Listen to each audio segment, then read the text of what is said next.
नमस्कार बाबांनो. आवाज येत नाही तुमचा.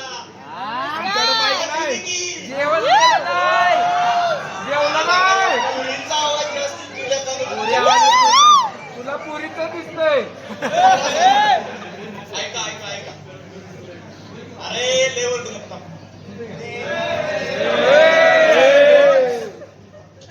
काळ होता 2005.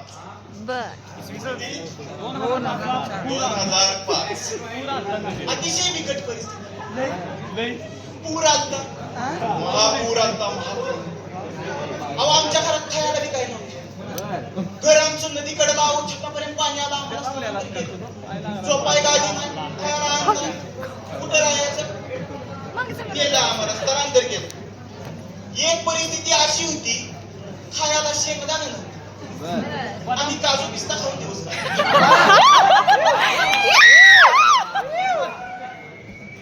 शेंगदाणे नव्हतं म्हणून काजू पिस्ता खायला. नदीचं पाणी सगळं खा. स्प्राईटच्या बाटल्या घेऊन दिवस आता झोपायला गादी नाही. आमची लॉजवर सोय केली. म्हणजे अशा बिकट परिस्थितीत आम्ही दिवस काढले. पोरांचे चेहरे भावा मम्मी कसे ऐकायचं आपल्याकडे 15 मिनिट वेळ आहे आपल्याकडे भरपूर. ठीक आहे. अशी बिकट परिस्थिती पूर आलता पाणी उतर. आता तर शाळेला जायचं. शाळेचं किस्सा म्हणजे सगळ्यांच्या लाईफ मधलं एकदम आवडतं किस्सा. आता आम्ही शाळेला जातो. शाळेला जायचं. जाता जाता मध्ये आंब्याचं झाड दिसतं. आता आंब्याचं झाड दिसल्यावर रित्याचा लय झाडावर मी बसले. आता मालक आलाय मला पळायचं कळलं. रित्या अजून झाडावरच. मी गेलो पळून रित्याचा आंबा सुचलो. आता रित्याचं शाळेत बसायचं ऑनलाईन. रित्या बाकाव बसला. मराठीची मॅडम आली. मराठीच्या मॅडमला बघितल्यावर रित्या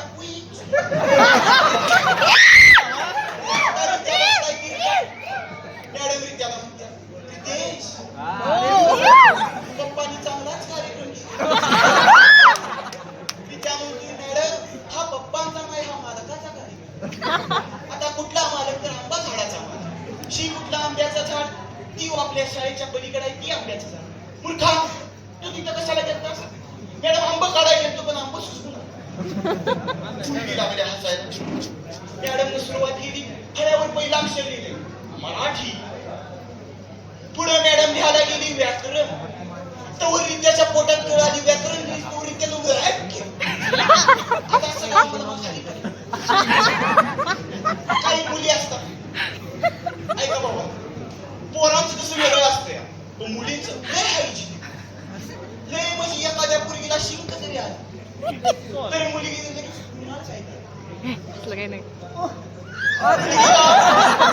मुलींना आधी 15 मिनिटं समजते की मला शिंक येणार. पण पोरांचं तसं नसतंय. आता आमच्या कॉलेजचं प्रिन्सिपल अध्यक्ष भाषण देत होतं. आधी उभारले. आता सरांना शिंक आल्या जोरात. सरांनी काय कळत. सर म्हणले जाऊन दे तिच्या आईला गेले आणि भाषण चालू. पण सरांनी साईडला बघितल्या नाही. प्रमुख पाहुण्यांच्या वर दिली काय.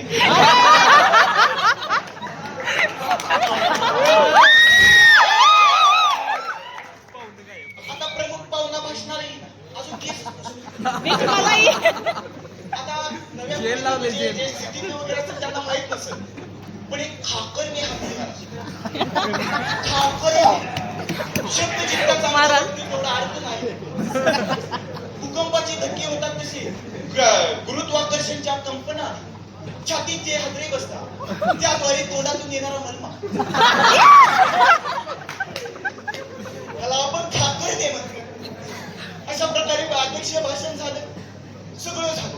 आता हायजिनिकची गोष्ट मुलींना तर चांगलीच कळल्या. पोरांनी तर बाग एन्जॉयच केलं. आता मॅडमने लिहिलं व्याकरण. क्षण व्याक केलंय पण पोरी एवढ्या उभं बसत. पोरं बघत्यात खाली.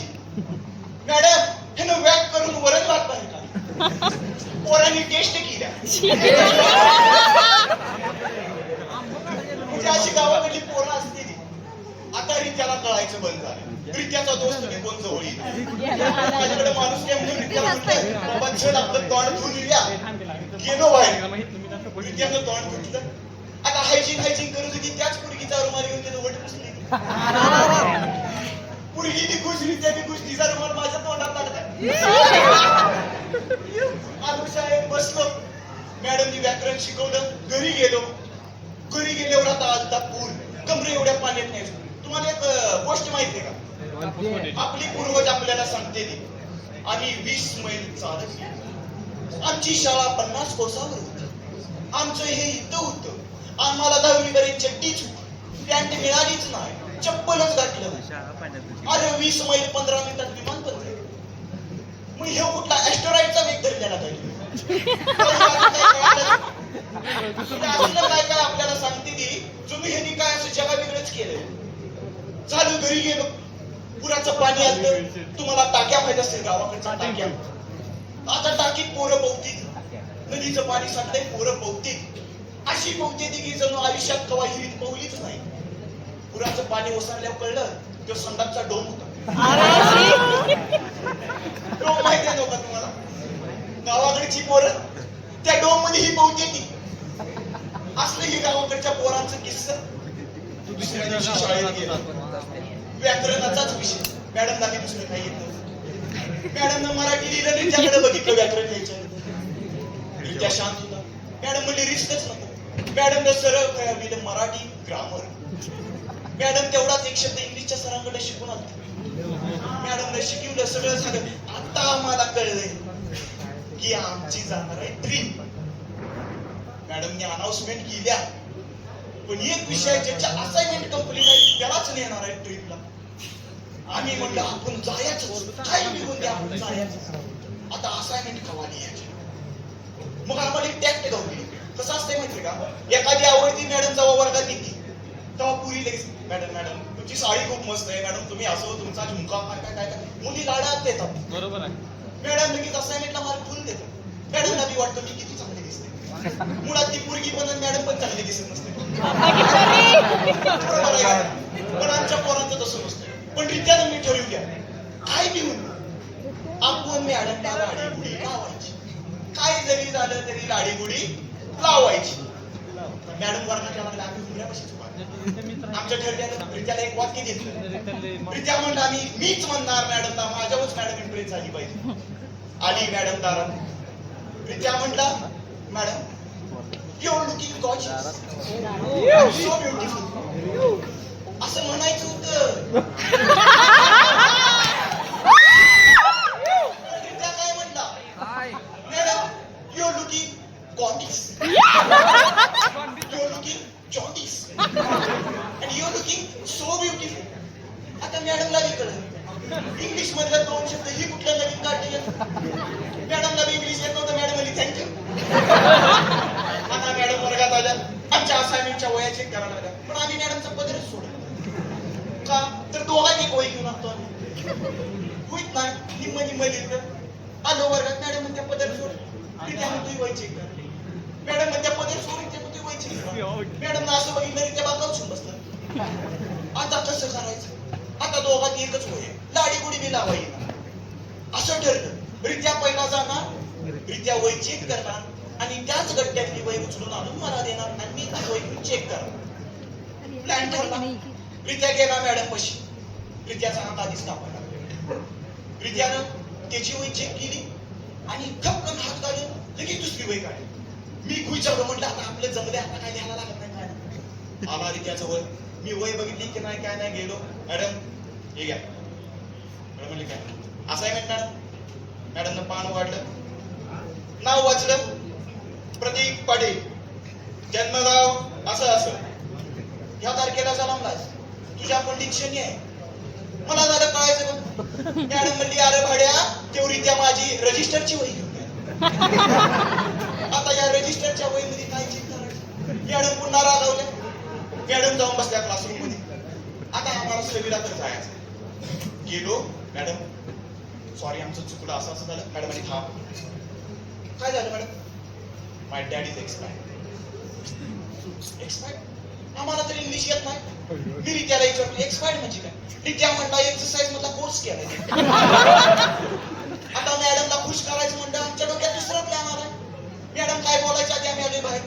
रित्याला म्हणलं त्यांच्या पप्पांना एक्सरसाइज मधला कोर्स नवीन सर्टिफिकेट भेटले. आपण मॅडमच्या पप्पांचं डिजिटल लावलं. आता आम्ही गेलो डिजिटल प्रिंट करायला. त्याच रित्याची बुद्धी बघा. प्रीत्याला मी म्हटलं आपली नावं टाकायला नको. प्रीत्यानं फोटो सकट आमची नावं टाकली. झालं डिजिटल लागले सगळे येतात WhatsApp. Congratulation ma'ams for your exercise sir. आम्हाला मी कळायचं बघ. मॅडम बाहेर आली. मॅडमनं वाचलं. मॅडमला इंग्लिश येत नव्हतं. मॅडम पण खुश झाली. मॅडमला वाटलं फुलं बिलं दिसतंय म्हणलं भाऊपूर्ण श्रद्धांजलीचं पोस्टर लावलं असं. पुन्हा इंग्लिशच्या सरांनी येऊन मॅडमला सांगितलं. मॅडमने जी काय रट्टा टाकला आईचा. आता तुम्हाला एक सांगतो. गावाकडची आई आणि शहरातली आई लय फरक. आता शहरातलं जर एखादं मुलं हरवून पडलं तर तिची आई काय म्हणती? स्टुपिड क्लोर, माझ्या बच्च्याला मला आगलं, माझा बबड्या पडला. गावाकडची आहे तसं नसतंय. चड्डीत मुतच तोड मार. तिथं आहे काय नसते आहे. पोरग सकाळपासून संध्याकाळपर्यंत त्याच्यावरच असते. जेवताना बी तीच आणि एक रट्टा बसतो तेव्हा पोरग झोपतोय. आणि शेवट आहे म्हणते माझा बाबू लगेच पागाळलाच. म्हणजे बाबूला सकाळपासून मारलेलं ध्यानात राहत नाही पण ही राहत या. कॉलेजची ट्रिप विषय होता. कॉलेजच्या ट्रिपला जायचं आहे. तिथे एक इव्हेंट होता.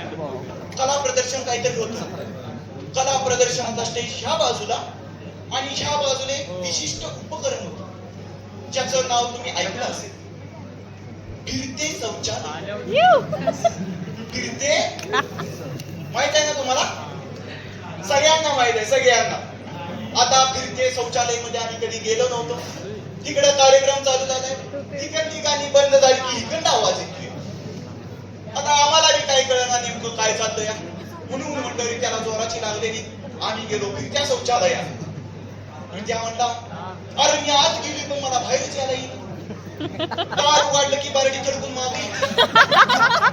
शेजारचं झालं की आवाज ह्या भांड्यात. ही असलं कसलं काय म्हणायचं. प्रीत्या मी कन्फ्युज आहे. माझा अजून झालं नाही खरं भांड्यात पाणी कसं वाजतंय. तेव्हा आम्हाला कळालं की कोंबडा नावाचा एक प्रकार असतो. तो प्रत्येक शौचालयाला असतो पण फिरत्या शौचालयाला नसतो. ज्यांनी फिरते शौचालय बघितलंय त्यांनी ते एक्सपिरियन्स केला असावं. मॅडम आम्हाला काही ट्रिपला नेलं म्हणजे असं नेलं की जणू आम्ही रडत तिच्या मागे लागलो. मॅडम न्या. शेवटच्या टायमाला आल्यावर 2 शिटा कमी पडत होत्या म्हणून आम्हाला नेलं. आता भुका तर लागले. त्यांना पोट मोकळं केलंय म्हटलं भुका लागलं. हॉटेलमध्ये गेलो तर बोर्ड वाचला MC. अरे मॅकडॉनल्ड्स. रित्याला वाचायची ना म्हणून पहिली 2च अक्षरं वाचली. त्या आत गेलो. रित्याने मागवला बर्गर. कारण दर पहिल्यांदा बघितले नावं कोणाला वाचता येतं. 90 रुपये दिसलं मागवला. बर्गर खायला बसलो. वेटर आला. प्रीत्या म्हणतो या हे ज्या बर्गर वरती लाईक कर माझ्यावर का नाही. आता मला बी प्रश्न पडलाय. मला ती दिले ह्याला का दिल्या नाही. वेटर म्हणतो दादा तुम्ही बर्गर उलटा धरला. आता या रित्याला काय करावं. अशी छान पोरं असते. पण बाबाने एक सांगतो पुरीच्या मागे लागण्यापेक्षा असली दरिंद्र आपल्यात असावी. बरोबर आहे का नाही? बरोबर. कारण बायकोला करणे का तो करणे का काय पण होते तिकडे. ठीक आहे. आता काही पोरं असे असतात की अल्ट्रा लेवल जसं आमचा रित्या ज्यांना गाडीच्या स्पीडोमीटरला पुढे ते लावतात माहिती का. Maugham is waiting, dad is waiting काय तर असतं ना ते 80+ गेल्यावरती तसं त्यानं लावलेलं. अरे तुझी गाडी 40 न पडते 80 घातल्यास तरी तिथे पोहोचणार. मम्मीचा फोन येतोय लवकर ये घरला आणि हे तिथे लावतोय मॉम इज वेटिंग. मग बाबांनो खरं सांगतो आपल्या आयुष्याची गाडी पळावी ना म्हणून घरचे वाट बघत असतात. त्यामुळे मॉम इज वेटिंग ठीक आहे पण गाडी हळूच चालवा. आपल्या आरोग्याचं संरक्षण करा आणि आई बापांचं नाव मोठं होईल असं काहीतरी नक्की करा. ठीक आहे.